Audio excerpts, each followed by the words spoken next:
조용한 사람이라서 장막에 주로 거주하는 거예요.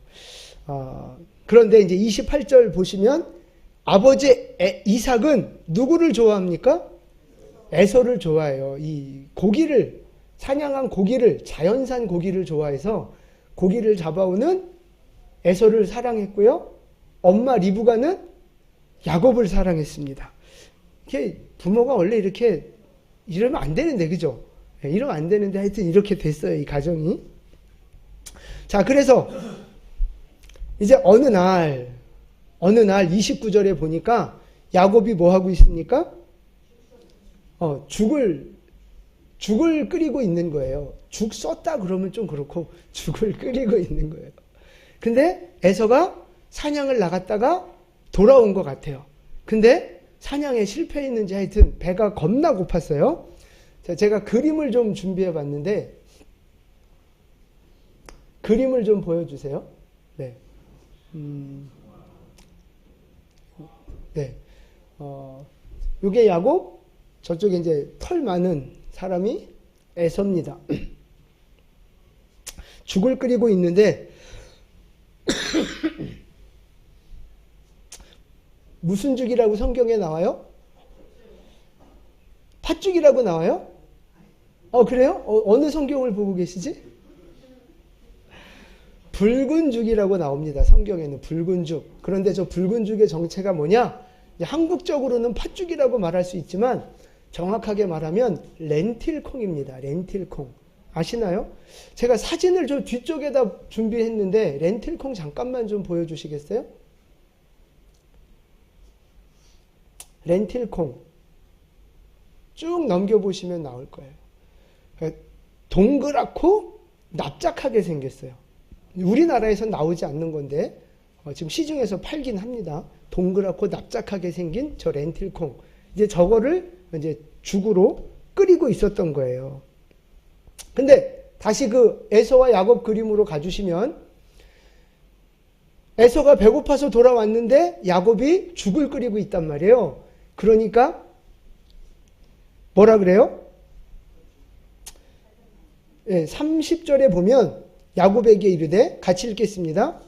내가 피곤하니 그 굵은 것을 내가 먹게 하라 한지라. 그러므로 에서의 별명은 에돔이더라. 아멘. 에서가 야, 그 붉은 죽 좀 다오. 내가 너무 배가 고프다. 그러니까 배가 아주 많이 고팠던 것 같아요. 근데 그 기회를 놓치지 않고 야곱이 뭐라 그래요? 31절에 보니까 같이 읽겠습니다. 야곱이 이르되 형의 장자의 명분을 오늘 내게 팔라. 장자권 줘. 그러면 내가 이 렌틸콩 죽 줄게. 이제 그러는 거예요. 그러니까 32절에서 에서가 뭐라고 말해요? 야, 내가 지금 배고파 죽겠다. 죽을 지경인데 장자의 명분이 내게 무엇이 유익하리요? 설마 지금 이 한 끼 안 먹는다고 죽겠어요? 그건 아닌데 너무 배가 고프다는 표현인 거죠. 그래서 내가 지금 죽게 생겼는데 이 장자의 명분이 그게 뭔 소용이 있느냐? 그러면서 오케이, 콜, 그리고 딜을 받는 거예요. 그러니까 야곱이 못 믿고 맹세하라 그러는 거죠. 그러니까 맹세하고 장자권을 팔고 이 붉은 죽을 에서가 먹은 거예요. 그런데 34절 우리 같이 한번 봉독하겠습니다. 야곱이 떡과 팥죽을 에서에게 주매 에서가 먹으며 마시고 일어나 갔으니 에서가 장자의 명분을 가볍게 여김이었더라. 아멘. 여기 팥죽이라고 나오네요. 네. 근데 한국적인 표현인 거고 렌틸죽입니다. 어쨌든 에서는요 장자의 명분을 어떻게 여겼어요? 가볍게 여겼다는 거예요. 가볍게. 근데 여러분 고대 중동에서 장자가 가지는 특권이 있어요. 장자가 가지는 특권. 그게 뭔지 아십니까? 첫 번째는요. 재산을 유산 상속을 2배로 받습니다. 유산 상속을 2배로 받아요. 예지야 나눠라. 혼자 다 갖지 말고. 옛날 법이 그렇다는 거예요. 재산을 2배로 상속받고요. 또 그 가문의 지도자가 되는 거예요. 대표가. 그러니까 소위 말하는 한 부족의 족장이 되는 거예요. 부족의 족장. 그 권위를 갖는 거죠. 권세를. 그리고 제사장의 역할을 감당하고 축복할 수 있는 축복권이 있고 그런 거예요.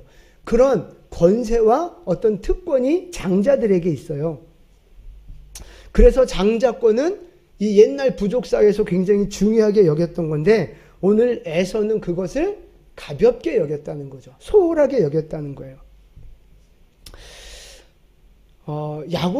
야곱과 관련돼서 많은 사람들이 잘 모르거나 오해하고 있는 부분들이 좀 있는데 여러분 오늘 이 붉은 죽을 장자권하고 이렇게 바꿔주는 장면에서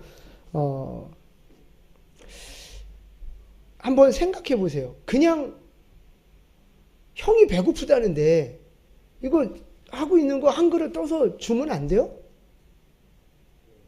굳이 그거를 장자권 달라고 뭐 이렇게 맹세까지 해가면서 그리고 줘야 되는 거예요? 이 부분이 잘 이해가 안 돼요. 도대체 야곱은 왜 그랬을까? 그리고 또 27장에 가보면 안 넘기셔도 돼요. 27장에 가보면 이삭이 죽기 전에 그 아들을 축복하려고 에서한테 고기 좀 사냥해 와라 그러잖아요. 그때 엄마 리브가 하고 야곱하고 짜서 아버지 이삭을 속이잖아요. 에서인 것처럼 속여가지고 축복을 대신 받아내잖아요. 도대체 왜 그랬을까? 여러분, 야곱은 왜 그랬을까요? 우리가 일반적으로 알고 있는 생각은, 지식은 뭐냐 하면 야곱은 어떤 사람? 야곱은 속이는 사람. 야곱은 욕심쟁이. 형 발뒤꿈치 붙잡고 나왔잖아요. 지가 장자 되려고 막 그런 느낌으로 우리가 보여지잖아요. 야곱은 그래서 별로 이렇게 좋은 이미지가 아닙니다. 성품이 좋은 이미지가 아니에요. 그런데 제가 이런저런 자료를 찾아보고 성경을 연구하다 보니까 많은 부분이 야곱이 굉장히 억울하겠다. 야곱이 많은 오해를 받고 있구나. 이제 그런 걸 알게 됐어요. 27절로 다시 돌아가 보시면 에서는 사냥꾼이었고 야곱은 어떤 사람이었어요? 조용한 사람이라고 돼 있잖아요. 조용한 사람. 그러니까 내성적인 사람. 그래서 장막에 거주하는 사람, 엄마 치맛자락에 쌓여서 엄마 부엌일이나 돕고 살림 도와주는 그런 좀 남자답지 못한 사람. 이런 느낌이 야곱에게 있거든요. 근데 여러분 그게 아니라는 거예요. 여기서 말하는 조용한 사람이라는 표현은요, 히브리어로 말하면 탐이라는 단어가 쓰였거든요. 탐. 근데 그 탐은 어떤 의미가 있느냐 하면 순수하다, 완전하다, 흠이 없다, 뭐 이런 뜻이 있어요. 아시겠어요?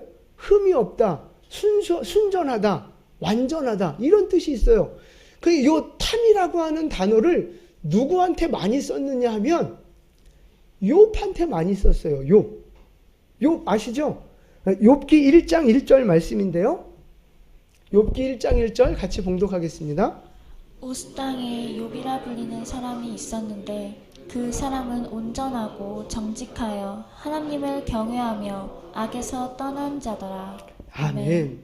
욥은 하나님 앞에 순전한 사람, 믿음의 사람으로 우리가 잘 알고 있잖아요.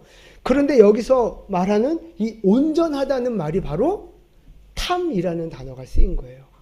그러니까 조용하다고 번역하는 건 너무 과한 거고요. 좀 정확한 표현은 온전한 사람, 순수한 사람, 믿음의 사람, 경건한 사람, 그런 의미를 가지고 있는 단어가 탐인 거예요.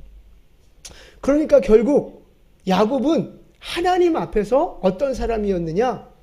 경건한 사람인 거예요. 순전한 믿음을 가지고 있는 경건한 사람. 왜 장막에 거주했다고 표현했을까요? 늘 말씀과 기도에 집중했다는 의미예요. 집안 살림을 도왔다는 이야기가 아니라 하나님의 말씀과 기도 생활에 집중했다는 그런 의미가 있는 겁니다. 그러니까 우리가 지금까지 야곱을 너무 많이 오해했던 거예요. 미안하다고 한 번씩 하세요. 제가 이 창세기를 공부할 때 제가 많이 참고하는 책이 하나 있는데 그게 지난번에도 소개해드렸지만 희년서라고 하는 책입니다. 소창세기라고 불려지는데 우리 성경에 없는 이야기가 여기에 많이 나오고 여기에는 짧게 나온 이야기가 우리 성경에는 좀 자세하게 나오고 그래서 이 두 개를 이렇게 같이 비교하면서 보면 왜 이런 일들이 벌어졌는지 그 배경에 대해서 훨씬 더 쉽게 이해가 돼요. 그러니까 이게 꼭 성경이다 뭐 그렇진 않지만 꼭 해설서처럼 많은 참고가 되는 책입니다. 그래서 희년서에는 에서와 야곱을 어떻게 표현을 했는가 제가 봤더니요. 그 다음 표 좀 보여주세요.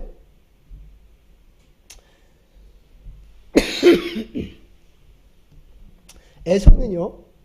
성격이 사납다고 나와요. 성격이 사납다.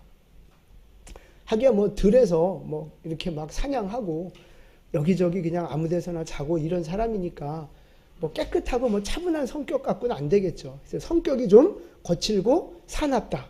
그 다음에 특이한 게 뭐냐면 글을 배우지 않았다고 나와요. 글을 배우지 않았다. 여러분 인류 최초의 글이 누가 배웠는지 아세요? 인류 최초의 글? 희년서에는 그게 나와 있어요. 에녹이 천사들로부터 글을 배웁니다. 참 재밌어요. 그래서 에녹서라는 걸 기록을 하게 되고 그 이제 글 문자를 이제 후손들에게 이렇게 가르쳐 주는 거예요. 그래서 아브라함도 그 글을 배웠고 그 글을 이제 야곱에게도 가르쳐 줬는데 에서는 그 글을 배우지 않은 거예요. 재밌습니다. 그리고 에서는 누구의 사랑을 받아요? 아버지 이삭의 사랑을 받았습니다. 그런데 야곱은 좀 달라요. 희년서에서 어떻게 기록되어 있느냐 하면 부드러운 성격이다. 그러니까 사납지는 않은 거예요. 그리고 올곧은 사람, 바른 사람, 정직한 사람 뭐 이제 이런 표현이 나오는 거예요. 우리는 야곱이 많이 속였다, 속인 사람으로 우리가 많이 알고 있지만 물론 속인 면도 있지만 나름 정직하게 살려고 했던 모습도 야곱에게 있는 거예요. 그리고 야곱은 글 쓰는 것을 배웠습니다. 글 쓰는 것을. 그리고 누구의 사랑을 받았느냐? 리브가가 사랑했다고만 성경에 나오는데 희년서에 보면 아브라함이 야곱을 사랑했습니다. 그러니까 아까도 말씀드렸지만 아브라함이 죽을 때 에서와 야곱이 몇 살이었어요? 15살. 그러니까 몇 년 동안 같이 산 거예요? 15년 동안 같이 산 거예요. 그러니까 한 울타리 안에서, 족장의 울타리 안에서 살았든지 아니면 바로 가까운 옆에서 살았든지 정확한 건 모르지만 같은 부족이었기 때문에 아주 가까운 곳에서 함께 살았던 것은 분명해요. 그러니까 15년 동안 함께 사는 거예요.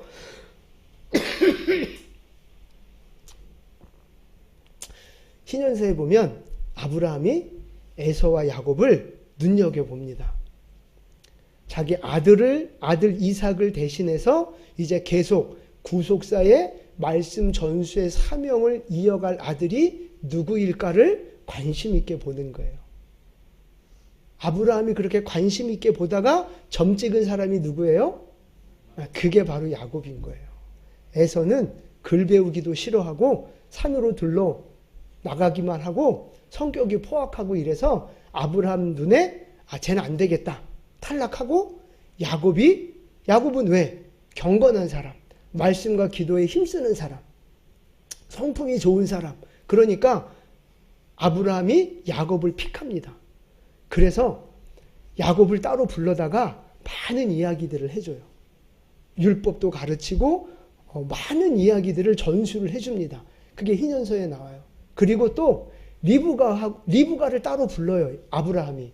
그러니까 시아버지가 며느리를 따로 불러가지고 야곱이 이 계승자가 될 건데 야곱을 네가 잘 양육해야 된다. 이런 부탁을 남기는 이야기가 희년서에 나와요. 뭐 믿거나 말거나 하지만 굉장히 재미있습니다. 그런 거 보면.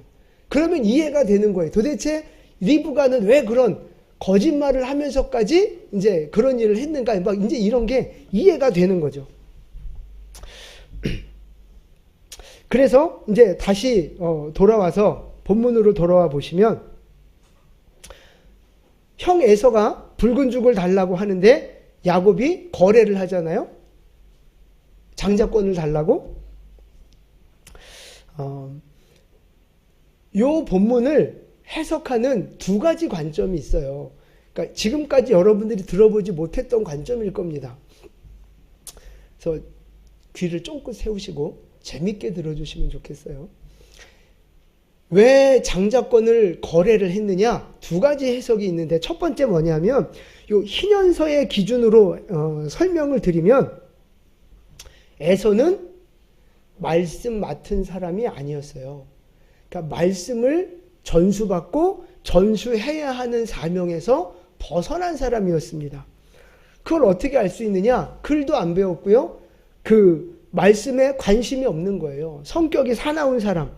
그러니까 장자의 원래 그 사명을 감당해야 되는데 그 장자의 사명보다 뭐가 더 좋았어요? 에서에게는? 사냥 나가는 게 더 좋은 거예요. 그리고 또 뭐가 중요해요? 자기 배고픈 게 더 중요한 거예요. 장자권보다, 장자의 사명보다 자기 육신적인 어떤 그 필요를 채우고 육신적인 만족을 누리는 거, 그게 에서는 더 중요했던 사람인 거예요. 그러니까 하나님을 경외하는 마음이나 말씀을 배우는 마음이나 그 말씀을 소중하게 여기는 마음이나 이런 게 없었던 사람이 바로 에서였던 거예요. 그래서 장자의 그 축복의 자리에서 밀려난 거죠.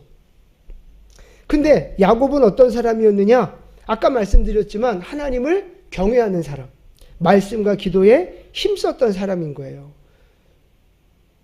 그러니까 하나님을 경외하고 하나님의 말씀을 무겁게 여기면서 이 말씀을 받은 것이 얼마나 축복인지, 또 이 말씀을 전해야 할 사명이 얼마나 막중한 것인지를 알고 있던 사람이 야곱이었습니다.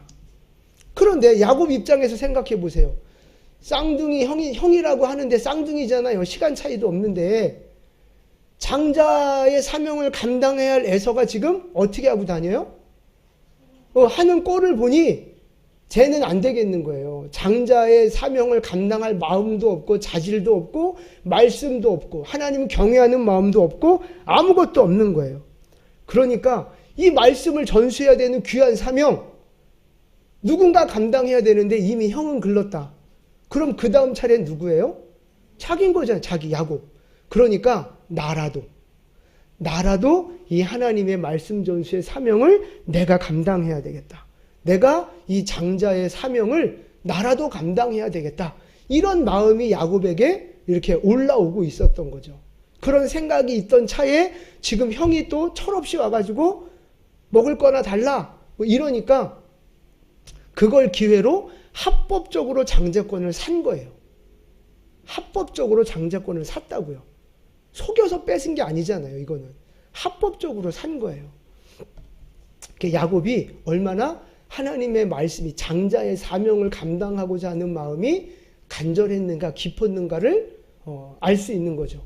이게 이제 hin연서의 해석이에요. 그리고 또 하나 유대인들이 이 본문을 해석하는 내용이 있습니다. 그게 뭐냐면 아까 야곱이 무슨 죽을 끓였죠? 렌틸콩 죽을 끓였잖아요. 그런데 뭐 평소에도 먹는 음식이겠지만 이 특별히 렌틸 죽을 언제 먹는 음식이냐? 장례식 때 먹는 음식이라고 합니다. 장례식 때. 우리나라는 장례식장 가면 꼭 뭐가 나와요? 육개장도 나오고 반드시 안 빠지는 게 머릿고기 아닌가요? 저는 그것 때문에 가요. 예? 장례식이에요? 아, 그래요? 귀신 쫓는다 그랬나? 그랬구나. 아니, 여러분, 이 렌틸콩도 붉은색이죠? 팥죽도 붉은색이죠? 이게 뭐 믿거나 말거나인데 예수님의 보혈을 상징하는 음식으로 이해하는 분들이 있어요. 복음이 이렇게 고대에 우리나라 이렇게 삼국시대에도 여러분 우리나라에 그 복음이 전해진 거 아십니까? 하여튼 그렇게 그 역사를 보는 관점들이 있어요. 그래서 팥죽이 뭐를 쫓는다 그래요? 귀신 쫓는다 그러잖아요. 이게 기독교에서 이제 약간 변질된 해석인 거예요. 예수 피가 마귀를 이기는데 예수 피 같은 팥죽이 귀신을 쫓는다. 이제 뭐 이렇게 해석하고 보는 분들도 있어요. 하여튼 재미있습니다.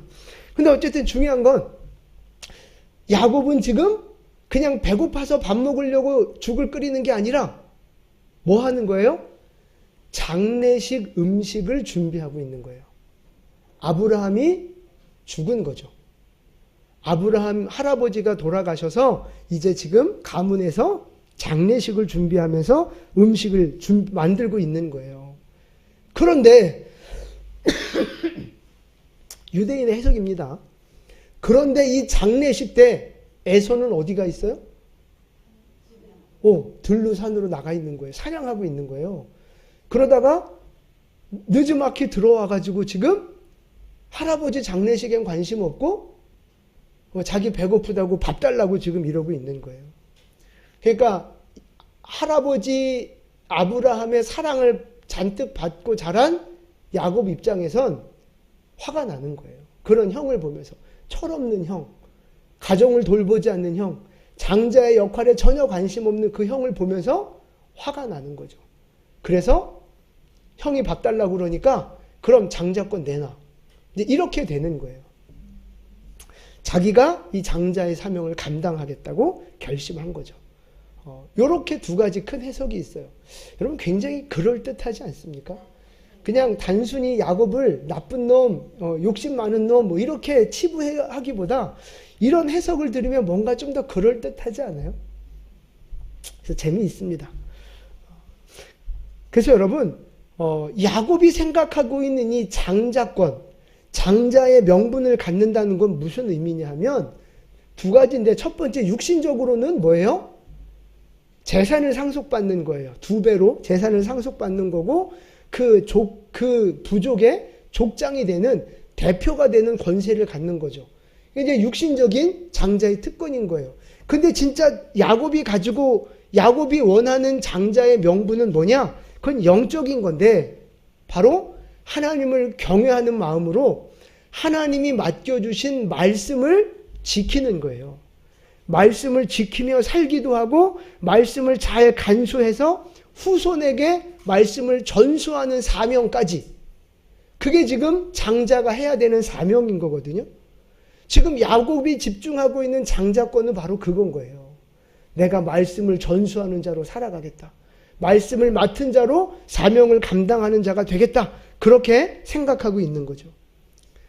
그러니까 에서랑 반대인 거예요. 에서는요, 나중에 27장에서 자기가 장자 축복 못 받았다고 막 화를 내고 야곱을 죽이겠다고 막 그러잖아요. 그걸 보면 에서는 장자권에 관심이 있는데 어떤 부분에 관심이 있었어요? 재산을 2배로 받는 것에 대한 자기가 대장되고 싶어하는 육신적인 장자의 권리에만 욕심이 있었던 사람인 거예요. 두 번째 장자의 특권, 권리, 말씀을 맡아서 말씀을 전수하는 그 사명에는, 영적인 사명에는 관심이 없던 사람이 바로 에서였다 이 말이에요.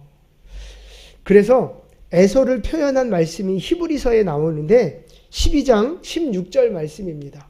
우리 함께 봉독하겠습니다.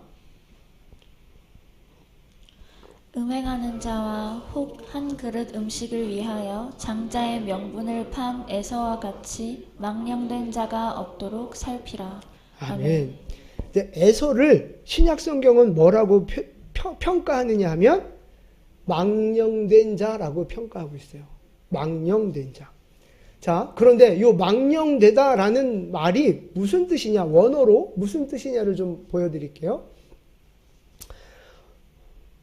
망령됐다는 말은요, 모두에게 열려있다, 접근하기가 쉽다, 이런 뜻이 있어요. 그러니까 오픈되어 있는 거예요. 다 오픈되어 있어서 아무나 올 수 있는 거죠. 그러니까 뭐가 없는 거예요? 선이 없는 거예요. 선이. 여러분, 옛날에 그 모세가 성막을 세울 때 제일 바깥에 뭐를 세웠는 줄 아세요? 울타리를 세웠어요. 성소와 지성소라는 그 건물 바깥으로 울타리를 세웠습니다. 하얀색 세마포를 가지고. 이 울타리가 무슨 역할을 하는 거예요?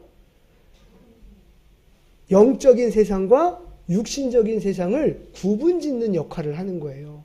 그게 선이거든요. 담을 쌓는 게 바로 그런 의미인데, 망령되다는 말은요, 그 담이 없다는 이야기예요. 선이 없다는 이야기예요. 그러니까 여러분, 거룩한 사람 입장에서 선이 없어져 버리면 어떻게 돼요? 세상의 것이 그냥 들어오는 거예요. 그러니까 망령되다, 선이 없다, 이 말은 결국 거룩함을 지키지 못한다, 타락했다, 이런 의미를 담고 있는 거예요. 깨끗하지 않다, 오염됐다, 그런 의미가 있는 거예요. 그러니까 에서의 믿음은 영적으로 지금 어떤 사람이었다는 거예요?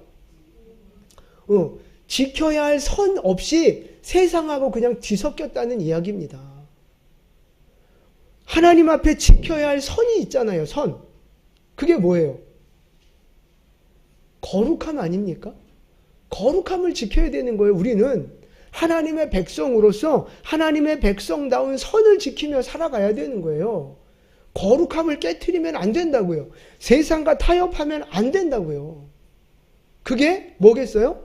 실제적으로 보면 주일 성수하는 거, 말씀 생활, 기도 생활 하는 거, 내게 맡겨진 사명을 충성하는 거, 하나님 앞에 10의 1조를 드리는 거, 이런 것들이 다 하나님이 우리에게 맡겨주신 거룩한 모습들인데, 요거를 무너뜨리면 안 된다, 이 말이에요. 지켜야 할 선이 있다. 그 선을 지키면, 거룩한 선을 지키면 결국 하나님이 나를 지켜주시는 거예요. 근데 내가 이 선을 무너뜨리면 어떤 사람이 되는 거예요? 망령된 사람이 되는 거예요. 거룩함을 잃어버리고 세상과 타협하면서 영적인 사명을 놓쳐버리는 사람. 그런 사람이 된다는 거죠. 그게 바로 에서였다. 에서. 근데 야곱은 그렇지 않았다는 거예요. 영적인 장자권을 굉장히 중요하게 여겼던 사람. 그러니까 무엇이 중요한지를 알았던 사람인 거죠. 무엇이 중요한디? 육신적인 배고픔 해결하는 게 중요합니까? 영적인 사명이 중요합니까? 그거를 분명하게 알았던 사람이 야곱인 거예요. 말씀 맡은 자로서, 말씀을 전수받은 자로서 그 말씀대로 살며 그 말씀을 전수해 주어야 한다는 그 큰 사명을 내가 이루어야 한다는 그 분명한 선을 갖고 있었던 사람이 야곱이라는 거예요. 그래서 야곱에게 장자의 축복이 흘러갔다는 사실입니다. 여러분, 지금 여러분 어떻습니까? 지금은 여러분은 에서의 길을 걸어가고 계십니까? 아니면 야곱의 길을 걸어가고 계십니까?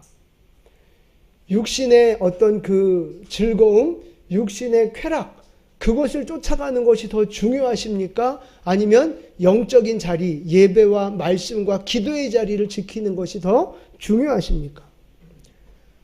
여러분, 당장 배고픈 문제 해결하는 거, 당장 내 육신의 문제를 해결하는 거, 그게 더 중요합니까? 아니면 하나님이 맡겨주신 영적인 사명을 감당하는 것이 더 중요합니까? 하나님 말씀을 맡은 자로서 선을 분명하게 지키고 망령된 생활을 떠나는 것이 중요합니까? 아니면 하나님 말씀은 맡았지만 선 없이 세상과 타협하면서 그냥 오염된, 영적으로 오염된 인생을 살아가고 계십니까? 지금 여러분은 에서의 길을 걸어가고 있는지 아니면 야곱의 길을 걸어가고 있는지 한번 점검해 보시면 좋겠어요. 여러분은 무엇이 중요합니까? 지금 여러분이 신앙생활하면서 진짜 중요하게 여기는 것이 무엇입니까? 여러분 진짜 예배가 중요하십니까? 진짜 말씀과 기도가 진짜 중요하십니까? 여러분 인생에? 하나님의 자녀로서? 하나님이 내게 맡겨준 사명, 여러분 그게 진짜 중요합니까? 아니면 그냥 하기 싫고 힘들면 내던지는 겁니까? 진짜 여러분이 하나님 앞에서 하나님의 자녀로서 중요하게 여기고 있는 게 뭐냐 하는 거예요. 여러분, 에서와 야곱의 길은 달랐습니다. 출발은 같았지만 달랐거든요. 그런데 그 다름의 차이가 어디에서부터 시작됐는 줄 아세요? 여러 가지 원인이 있겠지만 가장 중요하게 생각하는 게 뭐냐면 하나님을 경외하는 마음이 있느냐 없느냐가 중요한 거예요. 하나님을 경외하는 마음이 있느냐 없느냐. 하나님을 경외하는 마음이 있으면 여러분 생각해 보세요. 하나님을 경외하는 마음이 있어요. 하나님을 사랑하고 하나님에 대한 하나님을 두려워하는 마음이 있단 말이에요. 그게 경외함인데 하나님을 경외하는 마음이 있으면 그 다음 자연스럽게 뭐가 중요합니까? 하나님이 맡기신 말씀이 중요한 거예요. 하나님을 예배하는 예배가 중요한 거라고요. 이해가 되시죠? 하나님을 진짜 경외하는 사람은요, 하나님을 예배하는 일을 양보할 수 없고요. 하나님이 나에게 주신 이 로고스의 말씀과 나에게 감동 주신 말씀을 버릴 수 없어요. 그 말씀을 어떻게 받아들여요? 무겁게 받아들인다고요. 그게 무슨 단어라 그랬어요? 영광. 영광의 뜻이 무겁다라는 의미가 있다 그랬잖아요. 하나님의 영광을 위해서 산다는 말은요, 하나님의 말씀을 무겁게 받아들이고 그 말씀을 지키며 사는 게 영광 올려드리는 삶이라고 하는 거예요. 여러분, 하나님을 경외하십니까? 그러면 하나님의 말씀을 무겁게 여길 수밖에 없는 거예요. 하나님이 우리에게 하라는 말씀을 무겁게 받아들여서 순종하고 하지 말라는 말씀을 무겁게 받아들여서 그것을 끊어내는 거. 이게 진짜 하나님을 경외하는 삶이고 하나님 앞에 영광 돌리는 삶이라고 하는 거예요.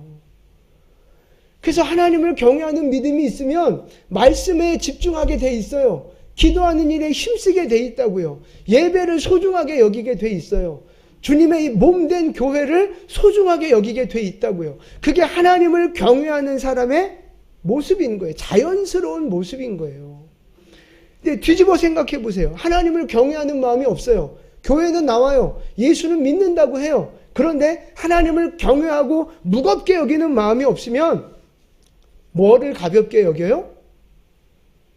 말씀을 가볍게 여기는 거예요. 읽어도 그만, 안 읽어도 그만. 말씀을 지켜도 그만, 안 지켜도 그만. 말씀을 가볍게 여긴다니까요. 예배를 가볍게 여긴다니까요. 하나님이 맡겨주신 사명을 가볍게 여긴다니까요.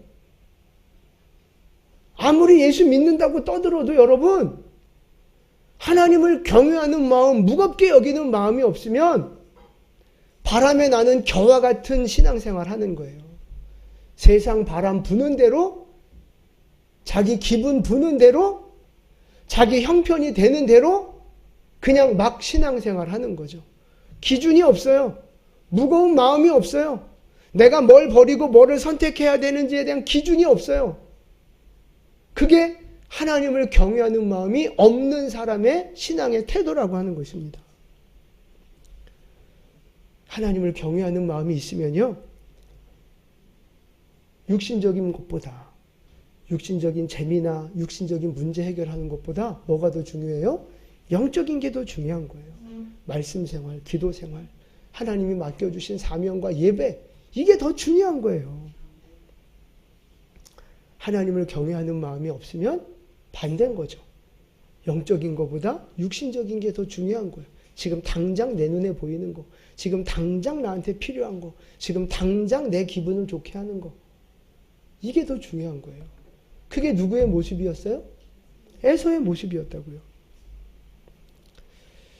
영적 생활보다 육신의 만족을 추구하는 신앙생활.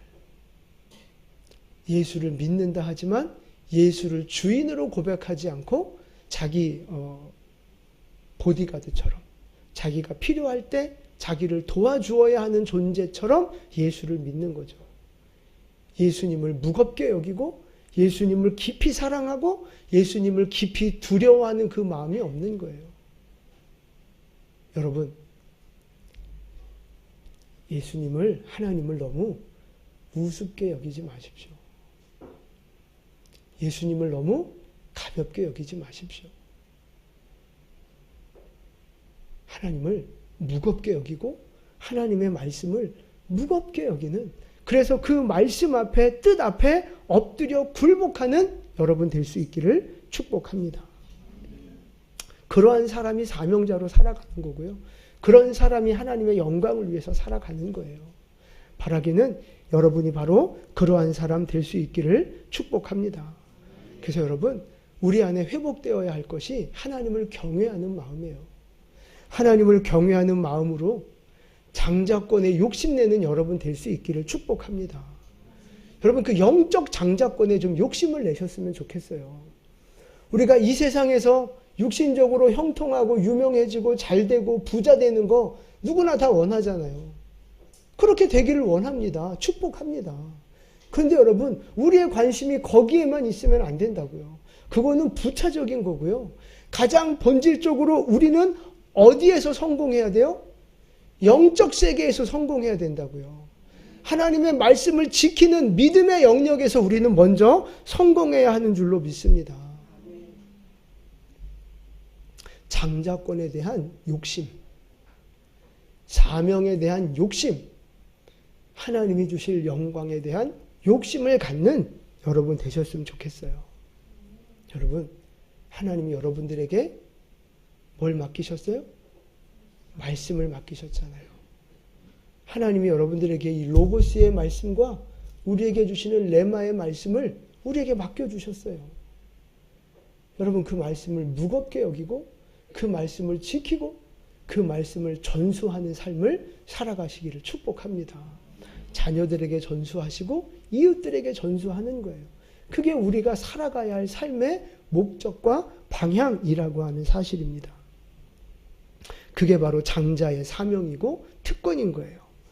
하나님을 경외하는 믿음으로 장자의 사명을 감당하는 여러분 되시기를 축복합니다.